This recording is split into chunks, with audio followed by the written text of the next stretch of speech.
Hello everybody and welcome to Insider's Guide. Today we're discussing what many consider to be the absolute pinnacle of East Coast skiing, Mad River Glen. Mad River Glen is known for a whole bunch of different things, all of which we'll cover, but first we need to roll the intro. So with that, let's begin an Insider's Guide to Mad River Glen.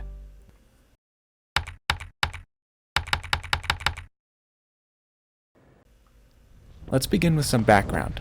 Mad River Glen, located right next to the much larger Sugarbush in northern Vermont, is known for its challenge and old school style. It features a unique and rare lift, has super cheap tickets and food, and has some of the gnarliest terrain in the east. Mad River Glen is standout because it is operated by a skier-owned cooperative, meaning they don't make a profit. Their entire mission is to preserve the original, authentic, raw skiing experience that the area first opened with back in 1948. To do this, they limit the number of people on the mountain and have an absolute ban on snowboarders. My snow surfing friends, unfortunately, you can go ahead and click off this video because Mad River Glen won't be letting you in anytime soon. Another tool they employ is a strict limit on ticket sales. Thus, on powder days and peak days, it can be extremely difficult to obtain a ticket. I would highly recommend buying a ticket at least a week in advance online if you're going on a weekend. If you're planning to go on a weekday, you can wait until a little bit closer to ensure that conditions will be alright. Mad River Glen feels very old school as a whole, from its long, slow lifts to the interior of the lodge to the physical lift tickets, and its lack of grooming and snowmaking. Now, on those latter two, Mad River Glen is pretty lacking for beginners and intermediates. There's still a little something for everyone, but in my opinion, lower level skiers may want to skip this one. The lack of snowmaking can make for some pretty darn tough conditions, and the lack of grooming makes for difficult skiing overall. However, if you're an expert and enjoy moguls and trees, it doesn't get much better than Mad River Glen on the East Coast. Alright, now, let's go ahead and address the elephant in the room. Mad River Glen operates the only single chair in the lower 48. It's a long ride, but it moves fairly quickly for a fixed grip. It can get some long looking lines, but trust me when I say that they move quickly. Up at this letter E, you can load and unload, but on busy days, it can be hard to come by an empty chair, so I only use this feature on weekdays. There aren't many trails lappable via the midstation anyway. The singles loading and unloading platforms are a little bit different than most other chairlifts. Rather than having ramps you can ski on and off, you have to walk across a wood platform to load and shuffle across a flat ramp, if you can call it that, for unloading. If you've never done it before, watch the person in front of you. The single chair is home to Mad River Glen's most difficult terrain. Now, Mad River Glen has a gazillion secret spots, and navigating isn't exactly that reason, with tiny signs sometimes hidden. That's by design. Normally I would come in and say something along the lines of, but that's why I'm here, but I'm going to be very limited in that function today. Mad River Glen is one of those places that I really don't want to touch too much. So instead, I'm just going to stick to the descriptions of the cut runs. Upper Antelope is literally uphill, requiring sidestepping to get to. Antelope is typically the only groomer in this area. The single chair is not for lower level skiers, let's make that clear. Catamount Bowl is super wide, but if you're looking for some nice moguls, head to Chute or Fall Line. Both fill in nicely, but with Chute you have an audience, so I much prefer Fall Line. Paradise is arguably the most famous run at Mad River Glen and is consistently ranked as one of the most difficult runs on the East Coast. It features a waterfall you have to drop or avoid at the top and is a super narrow, steep bump run with lots of other natural obstacles such as rocks, glare ice, and stumps. I really enjoy Paradise, and just like the previous two mentions, it also fills in nicely from windy storms. It's hard to find, annoying to get to, and you're not getting any help from me.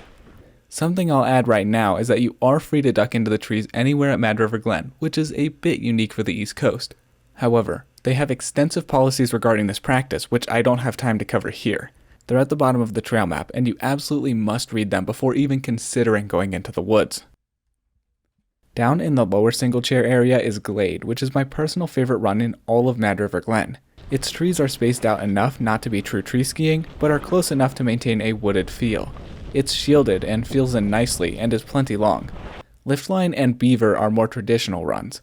Lower Antelope is weird. It alternates between sections of road and sections of standard mogul run. At the bottom, there's a bridge on your left. Be sure to catch that, as there's no rope stopping you from going down this section and finding yourself in a neighborhood. Lower Antelope does require a skate hike back to the base area, which can be avoided by ducking into the woods on Martin. Martin is hard to find, and once again, I'm not spoiling it.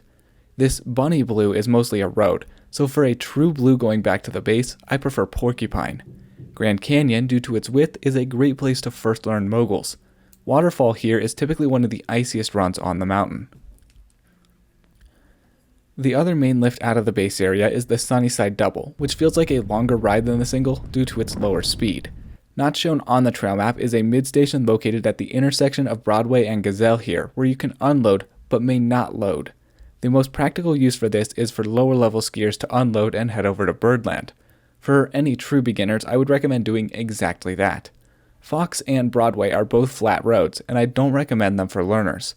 Their only function is transiting side to side and are absolutely not for lapping. The Quackies here are often ungroomed and can make for some good lower level moguls. Panther and Gazelle are extremely steep and often overlooked, so I really enjoy lapping these two. I do find it annoying that you have to go all the way to the base to lap this area, as I really do enjoy all of these, but especially Panther. Partridge is basically the paradise of the Sunnyside pod without the waterfall at the top. It's narrow, steep, has lots of obstacles, is hard to find, and once again, will not be spoiled by me. Slalom Hill is much wider and straighter, and it's honestly not my favorite to lap, but it does make for a solid run out from Partridge. And that brings us to Birdland. Birdland is home to the easiest terrain at Mad River Glen. Its pod is one of the few places they make snow and is home to regular grooming. If you're a beginner or low intermediate, this is where you'll be spending almost all of your time. This is a pretty standard groomer pod. At the letter D, you have a snack shack, although for a full meal, you'll need to go all the way to the base.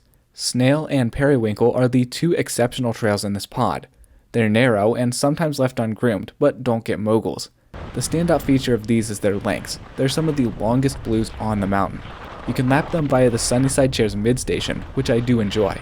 Periwinkle Bowl is one of the easiest blacks on the mountain, or, if you're not feeling that, you can continue your groomer journey down on S-Turn. S-Turn can be accessed from Chipmunk Bowl over here, but you cannot ski directly under the chairlift in this section above the cut, here. That brings us to the final spot for this video, Practice Slope. Practice Slope is home to a trio of blue groomers, all of which are much steeper than the Birdland terrain, but are a nice progression. Overall, I would recommend starting at Birdland, progressing to Practice Slope, and then to Sunnyside and saving the single chair for last. And seriously, if you can't ski blacks, I really wouldn't recommend doing the single chair. There's a small parking lot at the top of the Practice Slope chair, but you'll have to ski down, take off your skis and get a ticket, walk back up to the lifts and put your skis back on. I find it more efficient to just park in the main parking lot, right here across the street from the base village. Alright, I know that was fairly abbreviated as far as Insider's Guide goes. To reiterate, I really don't want to accidentally affect the character of Mad River Glen, so I wrote this video very surface level. If this type of video interests you, we have dozens of other episodes of Insider's Guides which go way more in detail at some other premier ski areas all around the world. As always, please put any and all questions down below and I'll do my best to answer them. If you found this video helpful or entertaining, please consider subscribing to help support this stream. Thank you all so much for watching. All my love, I'm out.